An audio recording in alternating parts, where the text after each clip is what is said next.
कल्याण डोंबिवली महानगरपालिका एका बाजूस स्मार्ट सिटीचे नियोजन करत आहेत, परंतु अजूनही घनकचरा व्यवस्थापन रेंगाळलेले दिसत आहेत। यातच आता कल्याण पूर्व चिंचपाडा रोड शिवरत्न चौकलगतच्या एसटीबी प्लांट जवळील जागेत घनकचरा प्रक्रियाबाबत महापालिकेचा नवीन उपक्रम सुरू आहे।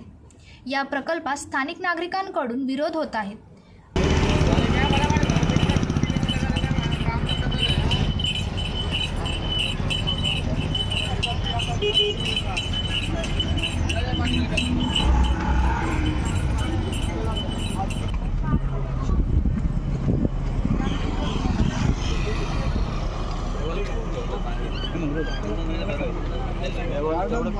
पुन्हा ह्या चौकामध्ये शिवरत्न छत्रपती शिवाजी महाराजांचा शिवरत्न चौक आहे आणि ह्या चौकामध्ये हे कचरा निगडीत प्रकल्प ह्या लोकांना कुठे पटण्यासारखं नाहीये आणि मला वाटतंय प्रशासकीय अधिकारी हे आमच्या कुठे धार्मिक अस्मितेशी खेळ खेळत आहेत की लोक जेणेकरून लोकांचा आता म्हणतात ना प्रदूषण इतकं वातावरणामध्ये हे आहे, पण आता कचरा वास येणारच लोकांचा, प्रदूषणामध्ये त्याचा म्हणजे हवेमध्ये निर्माण होणारच ना।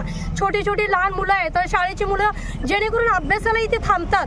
साकेत कॉलेज आहे, साकेत कॉलेजचे पोरं इथे येऊन अभ्यासाला बसतात आणि सकाळच्या टायमिंगला जे ज्येष्ठ नागरिक आहेत ते मला वाटतं सकाळच्या वेळेस ते मॉर्निंग वॉकला येतात। मग अशा परिस्थितीत हे एक सेंटर पॉइंट झालेला आहे, असं असताना हे कितपत योग्य आहे? म्हणून आमच्या इथल्या सर्व रहिवाशांचा त्यांना जाहीर निषेध आहे की काही करा, आम्ही इथे हा प्रकल्प होऊ देणार नाही। भले काही उपोषणाची सुद्धा तयारी करतील, पण आता आम्ही हा प्रकल्प होऊ देणार नाही।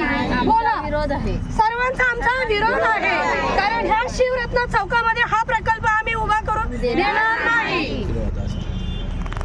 आमचं सगळ्यांचं एकच म्हणणं आहे की आम्हाला इकडे ते डम्पिंग ग्राउंड नकोय करून, कारण आम्ही समोरच राहतो। स्थानिक नागरिकांनी कल्याण डोंबिवली महानगरपालिका आयुक्त इंदुराणी जाखड यांच्याकडे याबाबत वारंवार निवेदन देऊनही प्रकल्प काही गेल्या स्थगित होत नसल्याने आता स्थानिक नागरिकांनी कल्याण पूर्व आमदार सुलभाताई गायकवाड यांच्याजवळ आपली फिर्यादी मांडली। त्याप्रमाणे आमदार सुलभाताई गायकवाड यांनी प्रकल्पास्थळी भेट देऊन नागरिकांच्या समस्या जाणून घेतल्या। यावेळी नागरिकांनी आमदार सुलभाताई गायकवाड यांचा आभार व्यक्त केले। माननीय आमदार साहेबांनी आम्हाला सहकार्य केलंच, पण जे कल्याण डोंबिवली महानगरपालिकेमध्ये कचरा प्रकल्प त्यामुळे लोकांचं म्हणजे आरोग्याविषयी एवढे भयभीत झालेत आणि लोकांना म्हणजे जो व्यक्ती भेटतो सोसायटीमध्ये मीटिंगमध्ये फक्त टेन्शनमध्ये दिसतो माणूस। आणि आमची महानगरपालिकेला विनंती की आमच्या आरोग्याशी कुठल्याही प्रकारचा खेळ करू नये। आम्ही आरोग्याशी म्हणजे आज बघितलं वर्षाला 20 लाख लोक वायू प्रदूषणामुळे मरतात आणि एवढं प्रदूषण असताना तुम्ही अजून एक प्रदूषित प्रकल्प घेऊन येतात, म्हणजे आम्ही घरात राहायचं की नाही?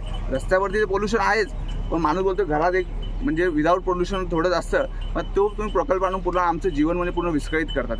आमची महानगरपालिकेच्या आयुक्तांना विनंती आहे, आमदार साहेबांना विनंती आहे, नंतर MP ला पण विनंती आहे की हा असा आमच्या आरोग्याशी निगडीत असलेला प्रकल्प इथून दूर ठेवा, त्याच्यामुळे आमच्या आरोग्याला परिणाम होणार आहे। तुम्ही पर्यायी जागा भरपूर आहेत किंवा MIDC मध्ये प्रकल्प शिफ्ट करा, तिथं तुम्ही प्रकल्पाला, पण इथं कुठलाही प्रकल्प तुम्ही इथं गार्डन आणा, तिथं हॉस्पिटल आणा। आमचं महानगरपालिकेला नेहमीच सहकार्य असणार आहे की एखादा चांगला प्रकल्प, पण असा प्रकल्प आणू नका की ज्याच्यामुळे आमचं आरोग्य धोक्यात येईल। माझी एवढीच विनंती आहे आणि आमदार साहेबांनी आम्हाला जे सहकार्य केलं त्याच्याबद्दल त्यांचे पण धन्यवाद। यावेळी आमदार सुलभाताई गायकवाड यांनी शासनाकडे याबाबत पाठपुरावा करून हा प्रकल्प लवकरच स्थगित केला जाईल अशी ग्वाही दिली। सूरज मिलिमनी, जनशक्ती, कल्याण। अरे, तुम्ही अजून आमच्या चॅनलला सबस्क्राइब नाही केलं तर लगेच जनशक्ती चॅनलला सबस्क्राइब करा आणि बेल आयकॉनवर क्लिक करा आणि रहा अपडेट।